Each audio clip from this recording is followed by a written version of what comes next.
بسم اللہ الرحمن الرحیم۔ حضرت عمر بن عبدالعزیز رحمۃ اللہ تعالی علیہ کا عدل و انصاف، قسط نمبر 2۔ خلافت سنبھالنے کے بعد انقلابی اقدامات۔ جب حضرت عمر بن عبدالعزیز رحمۃ اللہ تعالی علیہ نے خلافت سنبھالی تو پوری اسلامی سلطنت میں ایک خاموش انقلاب شروع ہو چکا تھا۔ یہ انقلاب تلوار کا نہیں بلکہ عدل، تقوی اور خوف خدا کا انقلاب تھا۔ خلافت سنبھالتے ہی آپ نے سب سے پہلے اپنے دل کا احتساب کیا۔ آپ نے خود سے کہا، عمر، آج سے تم صرف ایک حکمران نہیں بلکہ اللہ کے بندوں کے ذمہ دار ہو۔ قیامت کے دن اللہ تم سے ہر مظلوم کے بارے میں سوال کرے گا۔ یہ سوچ کر آپ کی آنکھوں سے آنسو بہنے لگے۔ سب سے پہلا فیصلہ، شاہی طرز زندگی کا خاتمہ۔ حضرت عمر بن عبدالعزیز رحمۃ اللہ تعالی علیہ پہلے شاہی ماحول میں زندگی گزار چکے تھے۔ بہترین کپڑے، عمدہ کھانے اور شاہی سہولیات آپ کے لیے عام بات تھی، لیکن خلافت ملنے کے بعد آپ نے سب کچھ بدل دیا۔ آپ نے اپنے خادم کو بلایا اور فرمایا، میرے وہ تمام قیمتی کپڑے لے جاؤ اور ان کی جگہ عام مسلمانوں جیسے سادہ کپڑے لے آؤ۔ آپ نے شاہی محل چھوڑ دیا اور سادہ گھر میں رہنے لگے۔ آپ کی اہلیہ حضرت فاطمہ بنت عبد الملک، جو خود ایک خلیفہ کی بیٹی تھیں، ان کے پاس بہت قیمتی زیورات تھے۔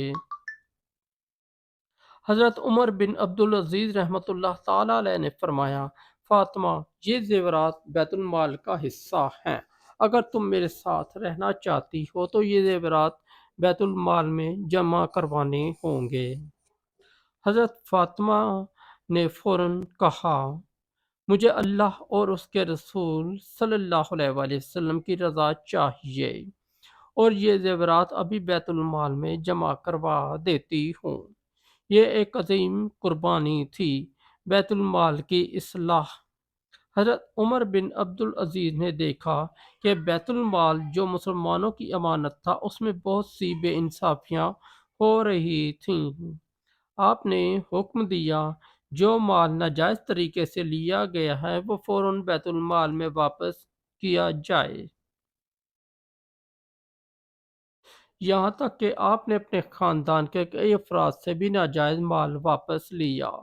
بنو امیہ کے کئی افراد ناراض ہو گئے، لیکن آپ نے کسی کی پرواہ نہیں کی۔ آپ فرمایا کرتے تھے، اگر انصاف کرتے ہوئے مجھے تنہا بھی رہنا پڑے تو میں تنہا رہنا پسند کروں گا، لیکن ظلم کا ساتھ نہیں دوں گا۔ راتوں کو جاگ کر عوام کے بارے میں سوچنا۔ حضرت عمر بن عبدالعزیز رات کو بہت کم سوتے تھے۔ آپ اکثر رات کو جاگتے، نماز پڑھتے اور روتے رہتے تھے۔ ایک رات آپ کے خادم نے پوچھا، یا امیر المومنین، آپ اتنا کیوں روتے ہیں؟ آپ نے جواب دیا، مجھے ڈر ہے کہ کہیں قیامت کے دن کوئی مظلوم میرا دامن نہ پکڑ لے۔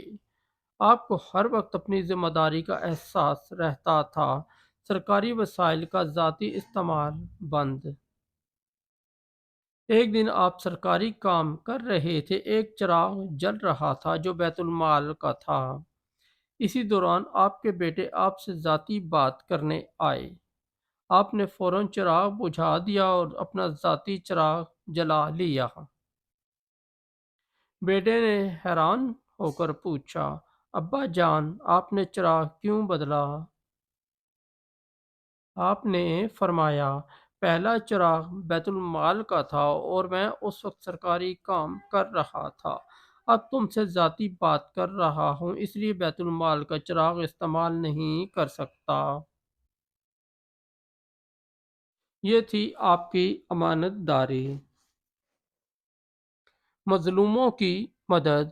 حضرت عمر بن عبدالعزیز رحمۃ اللہ تعالی علیہ نے اعلان کیا، اگر کسی پر ظلم ہوا ہے تو وہ بلا خوف میرے پاس آئے۔ دور دور سے لوگ آنے لگے۔ آپ ہر ایک کی بات سنتے اور انصاف کرتے۔ ایک مرتبہ ایک عام شخص نے گورنر کے خلاف شکایت کی۔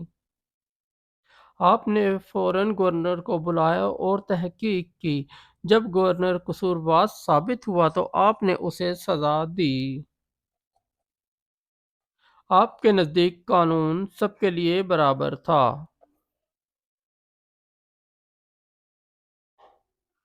گورنروں کی اصلاح: آپ نے تمام گورنروں کو خط لکھا، لوگوں پر ظلم نہ کرو، اگر تم نے ظلم کیا تو تمہیں سخت سزا دی جائے گی۔ آپ نے ایسے گورنروں کو ہٹا دیا جو ظلم کرتے تھے اور ان کی جگہ نیک اور ایماندار افراد کو مقرر کیا۔ اس کا نتیجہ یہ نکلا کہ پورے ملک میں انصاف قائم ہونے لگا۔ عوام کی حالت میں غیر انگیز بہتری۔ چند ہی سالوں میں اسلامی سلطنت کی حالت بدل گئی۔ غربت کم ہونے لگی، لوگ خوشحال ہونے لگے، یہاں تک کہ زکوٰۃ لینے والے کم ہو گئے۔ ایک وقت ایسا آیا کہ زکوٰۃ دینے والے تو موجود تھے لیکن لینے والا کوئی نہیں تھا۔ یہ حضرت عمر بن عبدالعزیز رحمۃ اللہ تعالی علیہ کے عدل کی برکت تھی۔ خوف خدا آپ کی سب سے بڑی طاقت۔ حضرت عمر بن عبدالعزیز کی سب سے بڑی طاقت ان کا خوف خدا تھا۔ آپ ہمیشہ فرمایا کرتے تھے، دنیا کی حکومت چند دن کی ہے لیکن آخرت کی جواب دہی ہمیشہ کی ہے۔ یہی سوچ آپ کو ایک عظیم حکمران بناتی ہے۔ قسط نمبر 2 کا اختتام۔